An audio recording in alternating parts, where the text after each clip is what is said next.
All right, pretty interesting episode today. We've been thinking about this one for a while, a few weeks. Totally off the cuff, came up with the topic this morning. Yeah. Seemed kind of interesting.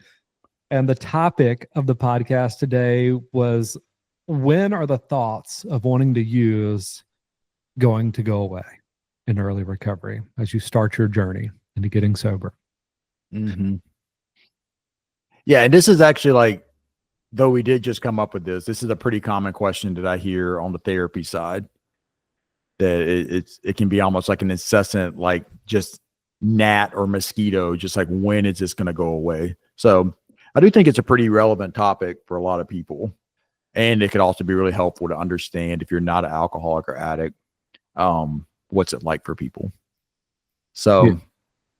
would you guys all say that's a pretty normal thing to experience? Like this urge of like, is it going to go away, or it feels like this is constant nagging? How would y'all describe it? In the beginning, yeah, it felt like a gnat in your face that would not leave. And I don't know for me if it were much as like thoughts of wanting to use in the very beginning as it was thoughts of just wanting to quit. My thoughts, I don't know if I could, maybe I was lying to myself, but the thought wasn't, I want to go get high right now. It was like, I didn't go that far in the thought process. It was just like, recovery is hard and I don't like it and I want to quit. I want out of this treatment center. That was my thought. It wasn't. Now, was I going to go get high if I got out of that treatment center? Absolutely. But it kind of stopped at, this is really hard and uncomfortable, and I want things to be comfortable again. Yeah, I feel like it's a like if you're trying to, I'm thinking about it from like a sports standpoint, like when you're a little kid, like trying to learn how to shoot a basketball or like swing a baseball bat, and your coach is like, you're used to just swinging, and your coach is like, hey, no, you got to like do it this way, or you got to keep your elbow in, and it feels like this foreign thing that you're doing. It's like being in another country, like trying to speak the language. It's like, this is so uncomfortable. Like I'm having to use all the parts of my brain at all times. And also I kind of suck at this. Like I'm not very good at this. I just want to go back to like what I'm good at. So it's a very vulnerable thing from what I understand. Yeah. Lucas, any thoughts? Lucas is with us today. Yeah, I think that it's something that I hear a lot for myself. I don't think that I ever wanted to stop using, like, until I did. And by the time that I did, I can't remember the thoughts coming up that much. Because I was just like fighting treatment and sober living so hard. So it wasn't like, oh, I want to stay sober, but I keep having these thoughts, like that's what I would say to somebody to justify a relapse afterwards, if like, oh, I just couldn't stop the thoughts. But like, I never stopped having the thoughts. I didn't want to stop having the thoughts. I just wanted to keep using and drinking. And then luckily, because I went to long-term programming, by the time that I was out on my own, I wanted to be sober. And then I don't think there was as much of the thoughts. But when are these thoughts to use going to go away? I don't think ever for me. Like I'll still have them occasionally today, years and years later. But not for as long, easier to deal with, way less frequent, like talking maybe once or twice a year or something. And it's normally from seeing something, like it's like in my face, like it's not like I'm just having a hard time and I'm like, oh, I'm like start thinking about alcohol in my head. It's like I'm at the grocery store, pass by the beer aisle, and have that crazy thought of like, what if I just bought beer right now? But then immediately I'm like, that's insane. I'm not doing that. So that's kind of my experience with it. Would you say, well, I got a question on that. Would you say it's like a scale on some level? It's like when you first came into sobriety, like the scale was still way more tipped into favor of like, I'm going to use again. I should use again. But then like, as like time went on and you finally were like, hey, I'm actually getting something out of this. I'll give this a shot, which if I remember right for you was somewhere around 6 months. I'll give this a shot. then like the scale started to tip. You're like, okay, I feel like I'm like sleeping better, or my relationships are better, or I have more money or whatever. And the scale is just like slowly tipping. And now here you are, you know, like a decade in plus, like the scales have tipped so far of like, it makes so much more sense to not use than to use. Like I have all these other things in my life. Do you see it kind of like that in your mind? Is that a fair way to describe it? Yeah, I think that's fair. It's also like the time spent sober versus the time spent using. And when I'm 30 days in, I have 30 days experience being sober in wilderness treatment that like sucks while detoxing. And then I have 10 years of experience of using and drinking that I can selectively pick out only like the best times when everything lined up and no consequences and whatever. So I feel like the more time that I have sober, the more experience and like the bigger sample size I have to pull from to be like, oh, not every day sober sucks. And I got through treatment, through sober living, to my own living situation, got a job, lost a job, got another job. You know, like there's so many things that came up that I gave it like a fair shot. Like I just now, last year am now equal. I'm only equal in the time that like I spent 10 years using and I now have 10 years sober. It took me that long just to have it be equal.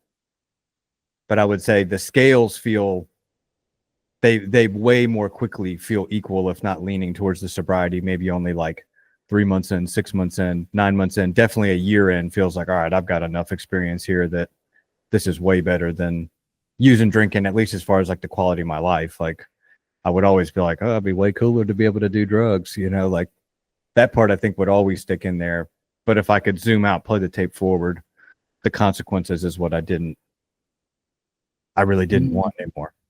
You had a hidden weight on your scale, which is like your values and character and conscience, you know, where it's like once you started putting some stuff on there, like 6 months sober, like, you know, relationships getting better.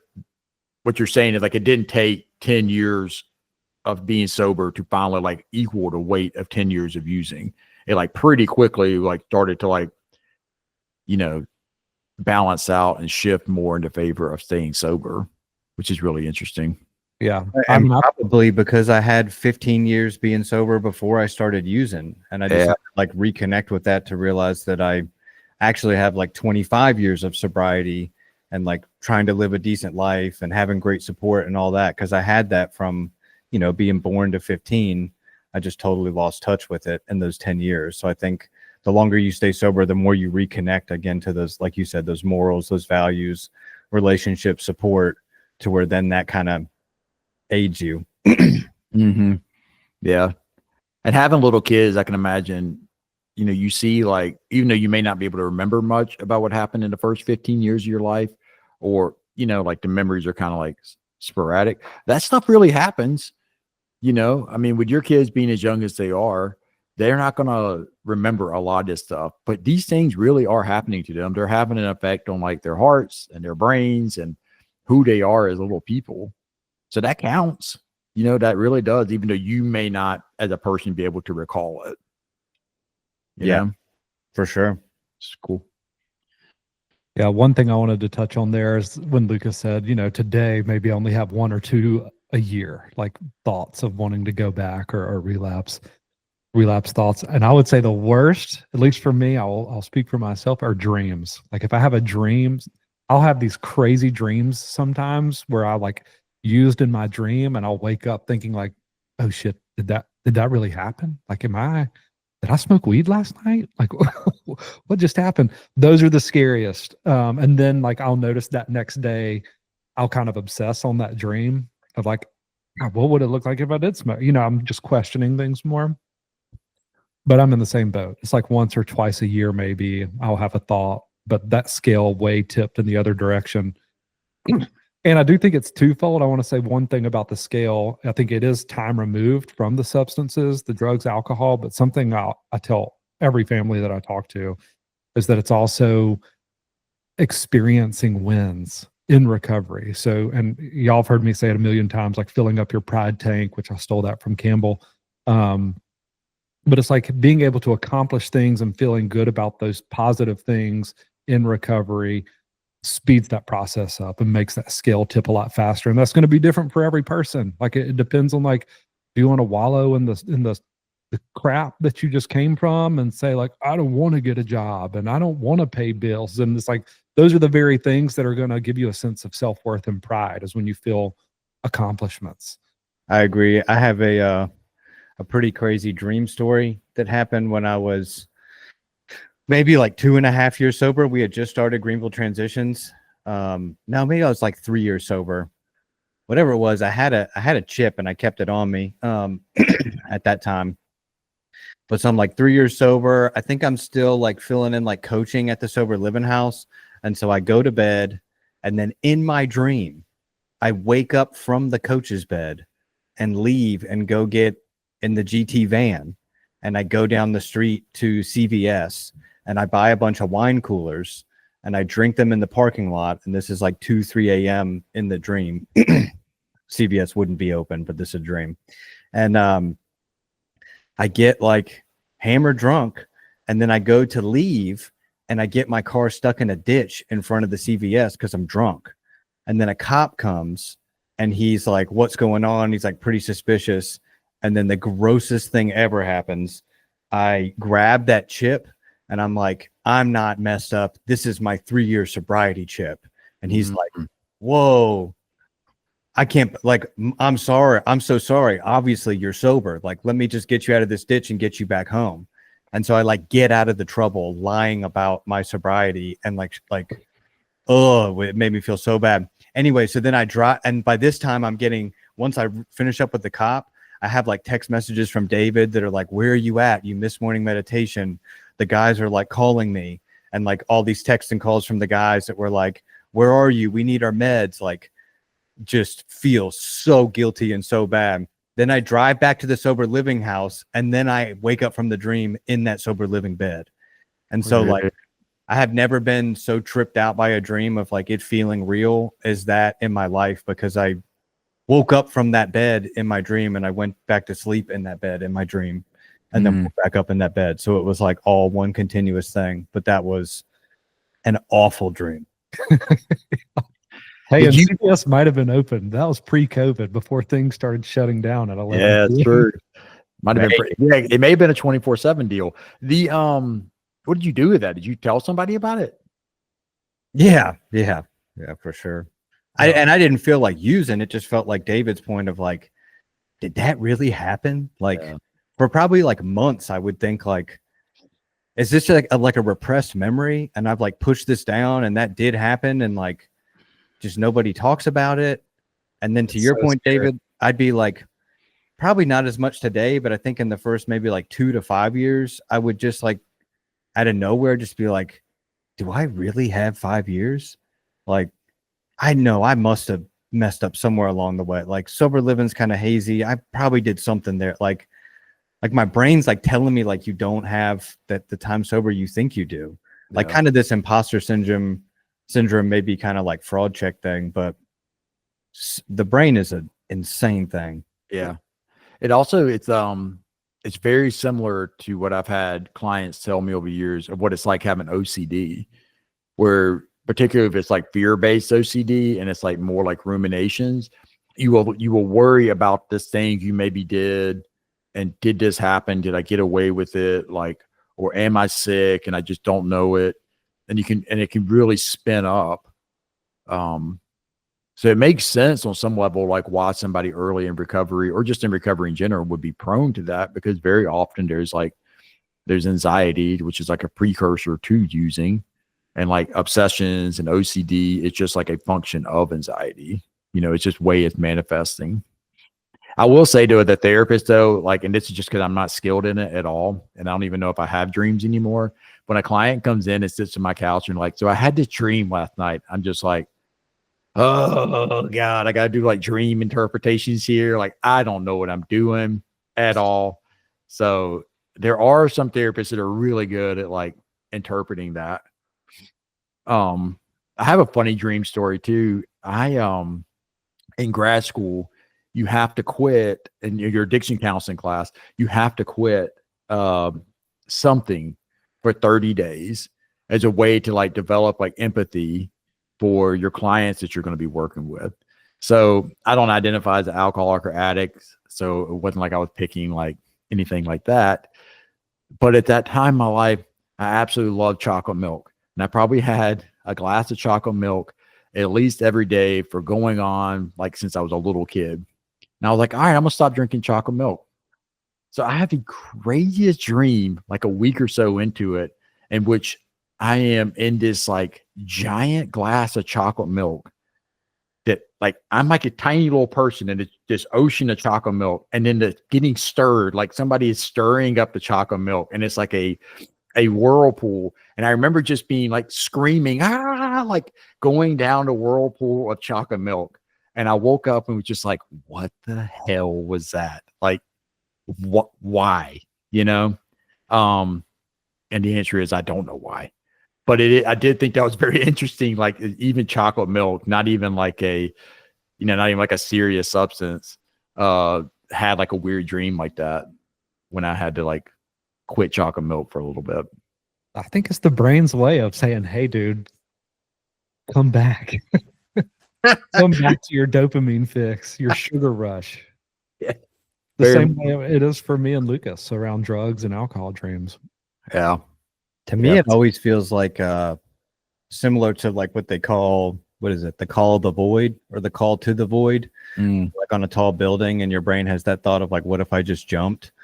Yeah. It kind of feels like that. Like it's my brain kind of like playing it out to like, oh, what if I just jumped? So then I think about what would happen if I jump, kind of playing the tape forward so that I don't jump, like now or in the future, to kind of sear that in. And my brain is like playing those things out. And sometimes the dream kind of feels like that it's like they're like never good. In my experience, maybe some people have some good drug dreams, but mine are always filled with like shame and lying and like still getting caught. And I rarely ever even get to use the substance. It's like almost every bad consequence of drug and alcohol abuse without like the good part.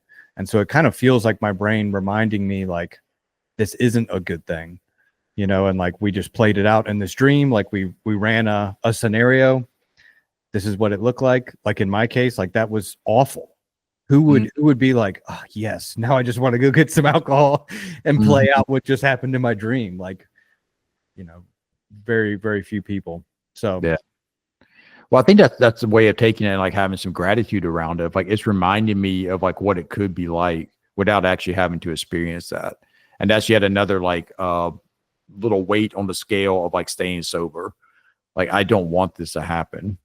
And so though it is distressing, or create stress, like it maybe isn't negative stress. Maybe it's like a positive type of stress, almost like building a muscle and like putting it under strain of like, hey, this is more reassurance of why I need to stay sober.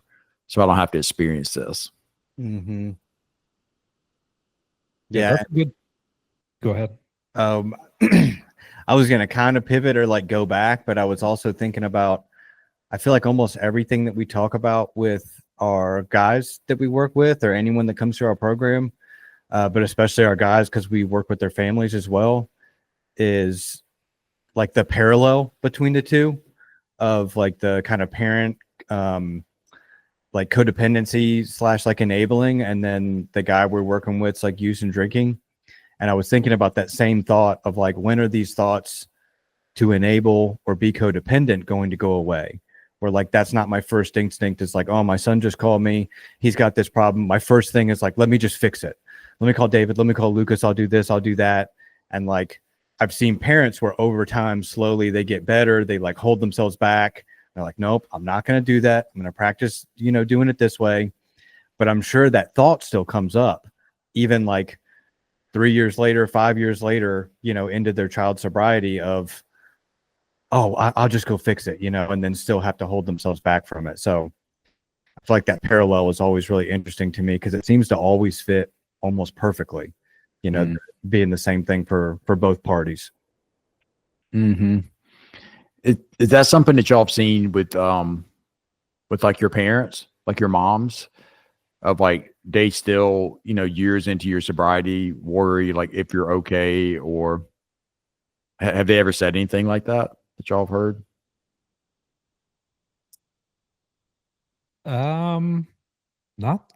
Not that I've heard. Um, I know my mom can still like not like to see any of her kids or grandkids struggle.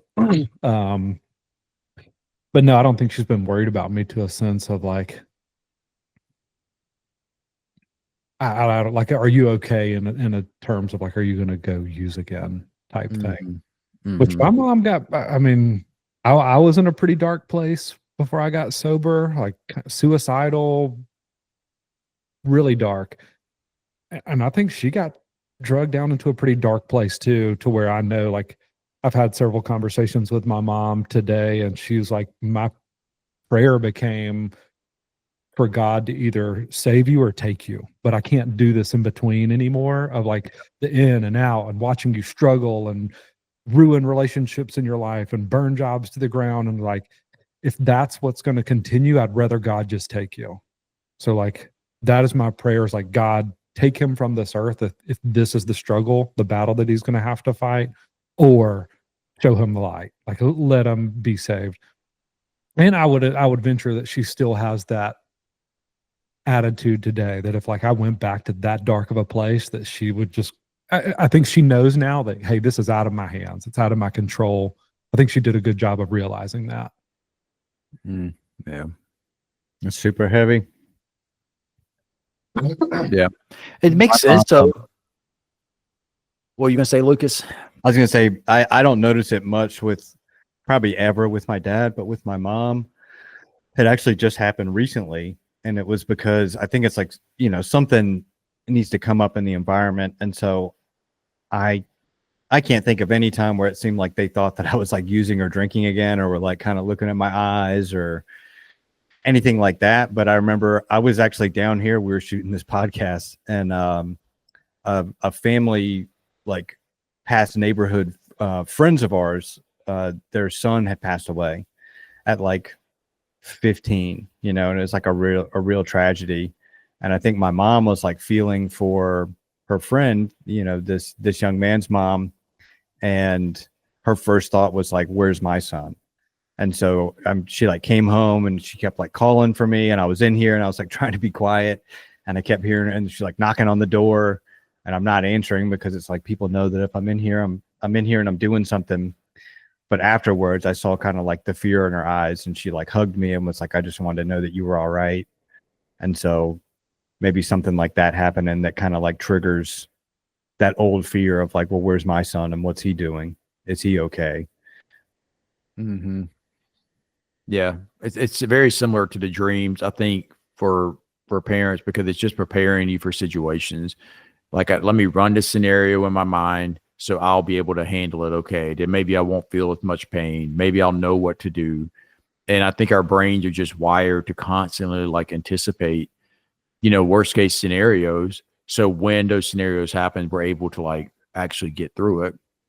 The reality is a majority of worst case scenarios probably don't happen. You know what I mean? Like the what did you call it earlier? Like jumping into the void, or what's that called, Lucas?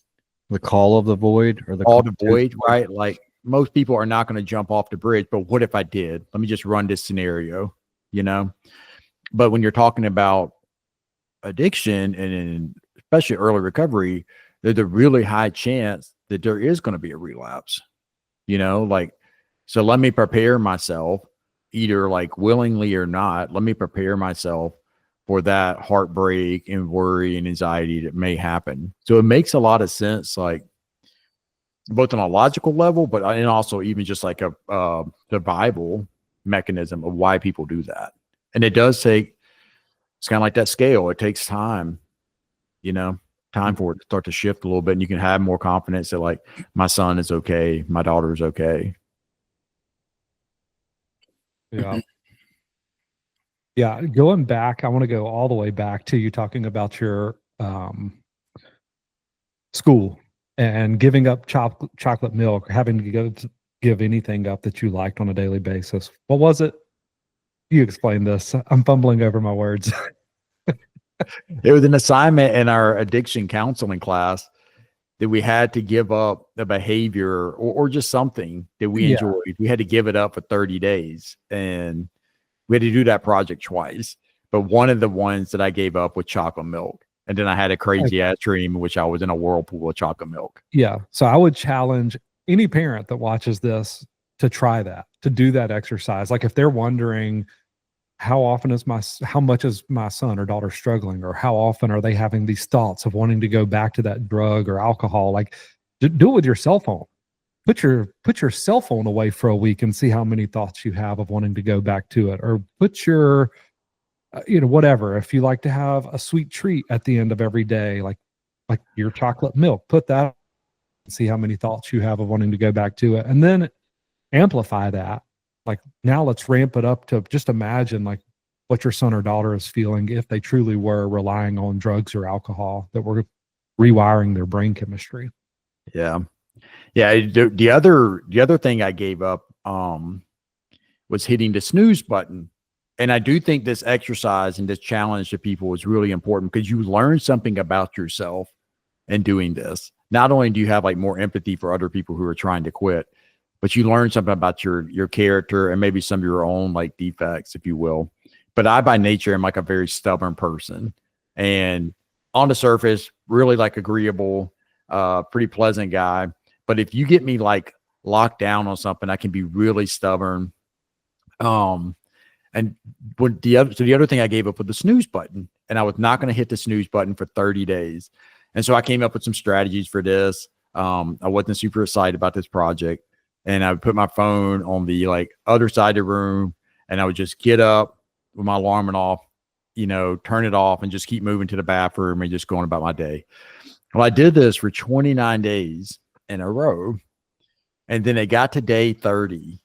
And this is like where that like very sneaky stubbornness that Cole has, to something he has to be aware of. Like I got up, looked at my phone, and I said, F that. And I hit snooze or turned my alarm off and just got right back in bed. And like, you would think, man, you've done that 29 times in a row. Why did you do that on day 30? And I, reflecting on it and processing it in class, I didn't have a really good answer, but I think it was a control thing. It was a control thing. Like I want control back. So yeah, I think there's some really interesting things you can learn about yourself with a challenge like this, and it helps me have more empathy for people who I work with that they want control back. And so they go back to using. And I'm like, yeah, I mean, I get it. That is a big challenge, of like trying to figure out how to get through that. Yeah. I think so much of it boils back down to control. Even that call of the void that Lucas was mentioning about being on top of a high building and like, oh, I could just jump off. Like, oh, I have way more control than I think I should have or could have. Or like you hear about people behind the wheel of a car and they're like, I could just swerve off and hit a tree right now. It's like, because you have so much control right now. Like your mind is going through the possibilities of what you could do with that control. I have two things. The first one is that, Cole, every time you keep talking about quitting chocolate milk, oh my God, it's so funny. And I know that there's this meme on Instagram from this page called Dank Recovery, which is so inappropriate, but so good. But it's a picture and it's from the movie The Joker. Yeah. With Joaquin Phoenix, and they're like on a subway and he's sitting on the subway in like the full Joker outfit. And then there's like a director or someone like trying to talk to him. And by the director, it was like my grandma telling me that this apple pie is as good or better as crack. Yeah. Then it was like me, someone who has actually done crack. Well, we got that funny conversation and you went on a rant about it because we were talking about Huey Magoo's chicken fingers or something. And you're like, somebody said that these are as good as crack. And you're like, I'm sorry. Have you ever smoked crack? Do you know what it's like to smoke crack?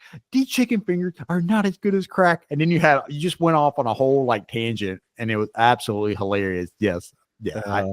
Chocolate milk is not crack. Okay. And it's funny that like the most addictive thing in your life, you're like, guys, I would have one whole glass of chocolate milk.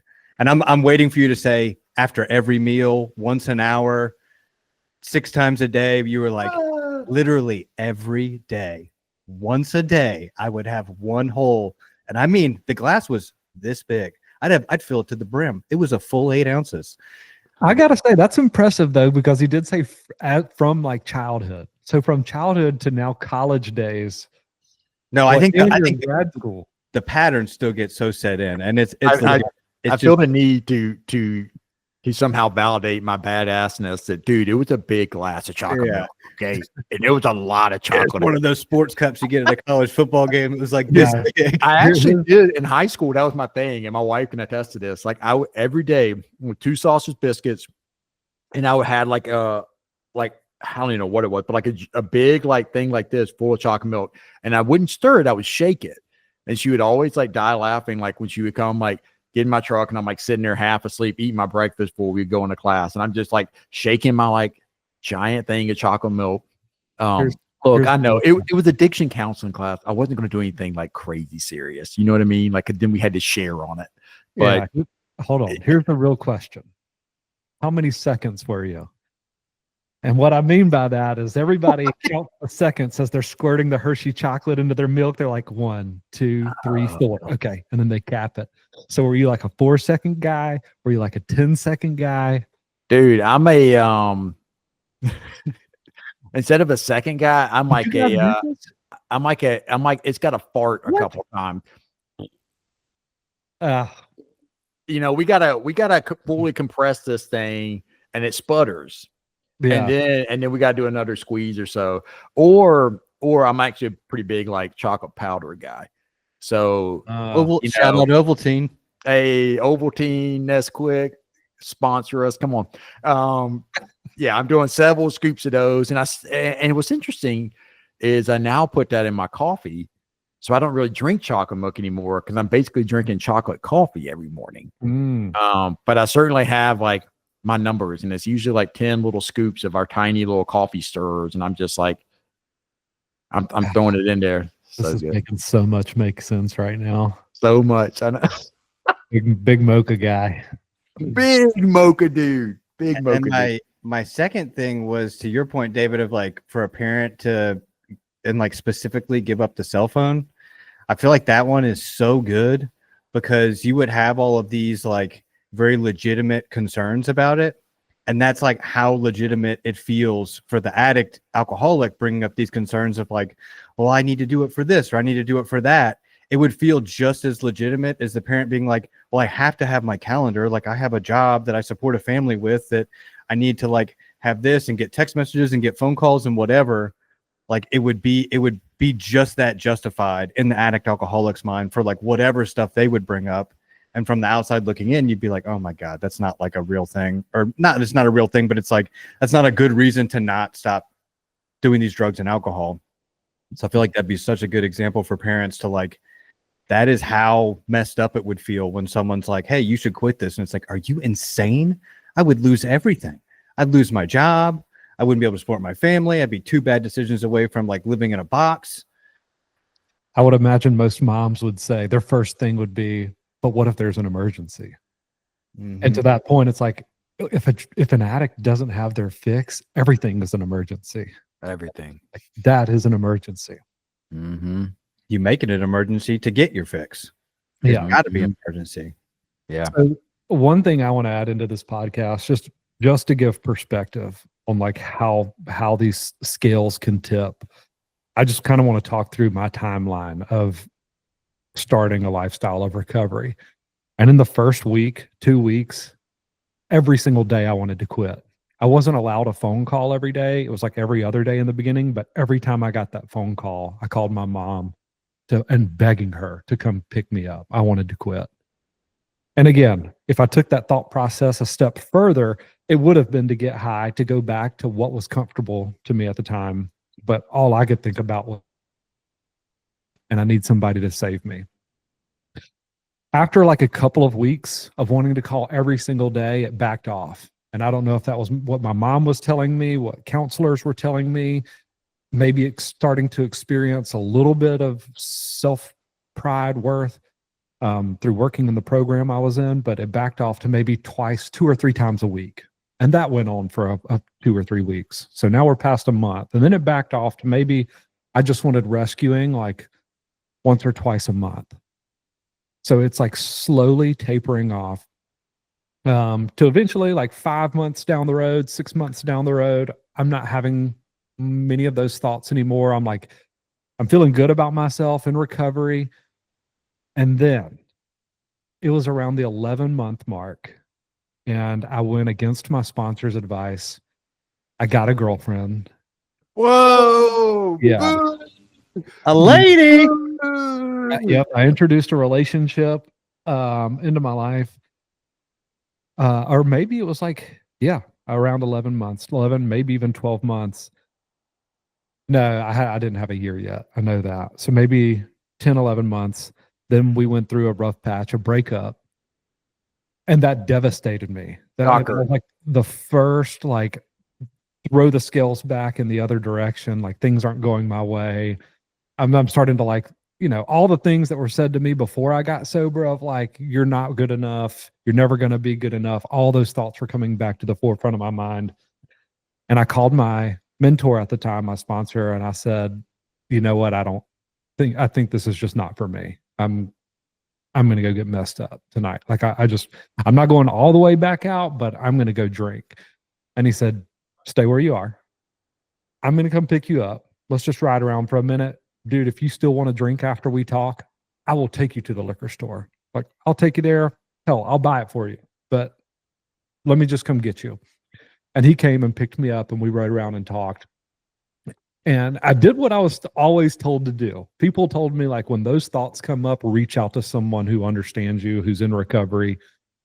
And I at least did that. That had been like hammered into my head. It's like, okay, I'm going to do it, but I'm just going to tell them what I'm doing. Like, hey, there's no stopping me now. But yeah, he said, stay right where you are. I'm coming to get you. And it was like 11:30 at night. And he drove from a town over to come pick me up. We rode around, talked for a while, and I didn't drink. And that was all. I just needed time. I needed someone to normalize it all for me, the situation, for him to say, you dumbass, I told you not to get in a relationship in the first place for your first year. Like, this is why. And I had to hear all of that. So I just wanted to talk through, before we wrap this podcast up, like how often you can have the thoughts of wanting to quit, and then how long they can persist. They were still happening for me. Not often, but one big one happened like 10, 11 months into my journey. And luckily I picked up my phone, I called that person, and they were able to normalize it and talk me through it. Mm-hmm. Yeah, I think a good, like, I guess, warning sign or a vulnerable time is anytime there's like some kind of like unexpected change, and things are out of your control. So maybe that's what it is. Like, control is like the fulcrum here. Like, early on in your sobriety, probably don't have much control. The thoughts are going to go up, right? A girl breaks up with you, you lose a job, a parent gets sick, somebody you love passes away, right? So control's gone down. That's like the linchpin of it. And then those thoughts are more likely to happen as a result. Yeah. The other thing that happens when control goes down is fear goes up. Yeah. It's fear of the unknown, and I'm no longer behind the steering wheel. And I'd say that it's two factors there: lack of control and fear. And that is what is driving this bus of substance use disorder. Mm-hmm. Yeah. Yeah. Yeah. And, at the end of the day, sometimes you just are out of control and you just need a gigantic glass of chocolate milk, huge glass of chocolate milk to grab that control back. You know what I'm saying? You boys with me? Make me sick, dude. All I could think of is I just saw a video yesterday of Bryce or DeChambeau, the golfer. Oh, yeah. And he was golfing with John Daly. And John Daly was like, I know you can never drink as much as me, so what we're going to do today is chug chocolate milk. And fix 2 big styrofoam cups of chocolate milk, and they both chugged them on camera. That's all that was running through my mind as you were telling that story. Sounds like a good time. Yeah. But yeah, anything else we want to add to this before we wrap it up? Anybody got any more tips? So, like, kind of like writing it out, talking to someone. Those are some of the tips that have been said so far. Knowing it's normal, super important. So you're not like shameful about it. doing things to like Distraction. increase your pride, your sense Yeah. of self-worth and pride. So don't just stay stuck in a rut and wallow in that. Actually take steps to change things. Yeah. I think also like learning to step away from it. So maybe you go outside and go on a walk. Maybe you cut your grass. Maybe you go lift weights. Like do something where you actually are having some real influence on your day, and you have like some of that control come back in, but it's in a healthier way. I think that's a pretty good one. Yeah. Call your mentor, your community. That's a huge piece is Huge. make sure you're keeping healthy people around you. And not just one, too, is another big thing I talk about is like, and Lucas and I have talked about this a lot of like, if you have one person that you're dumping everything on, it's like you're holding your structure up with one pillar. And eventually that pillar is going to crumble. So it's important to have several people in your life that are healthy, that want what's best for you, that'll like point you in the right direction. Even when stuff's not looking great, they'll like be honest with you. You need several of those people who represent pillars in your life that you can kind of like, it sounds bad to say it like this, but like equally dump stuff on. Like when things come up for you, like reach out to not just to that one person every time, which you see a lot in relationships. Like I'm just going to dump everything onto my wife. Mm-hmm. Eventually she's going to like not be able to carry that load. 100%. Spread the load. Diversify, boys. Diversify. That's the word we want to use. No, yeah, I think that it's time plus action, and both of those things matter a lot. It's the amount of time you have away from it, and it's also what you do in that time. I think you could do a 12-hour therapy session in one day, and you're probably not going to be better the next day, and you might just gain enough insight that makes you want to go straight out of there and use and drink as much as you can, or just like too much awareness. And I think you could also have years away from substances, but no introspection, no like work on self. And I would also probably be maybe sober, and I could maybe stay sober, but miserable. And I didn't get sober to be miserable. And so I feel like it's the combination of time and action, and just give yourself that gift to be able to have what's on the other side of it. But you got to get to the other side. And they say in the rooms, like as far as I walked into the woods, I had to walk that far back out. But if I walk 10 feet and I'm like, this walk sucks, I'm going to stop walking, or like I should just instantly be out. It's just, those are the kind of instant gratification thoughts that come from someone being conditioned with addiction, or really just the human condition. I find is more of the instant gratification. Mm-hmm. Those are my closing thoughts. Close it. Pretty good. Yeah, that's a good close. All right, let's wrap it up there. All right. Sounds good.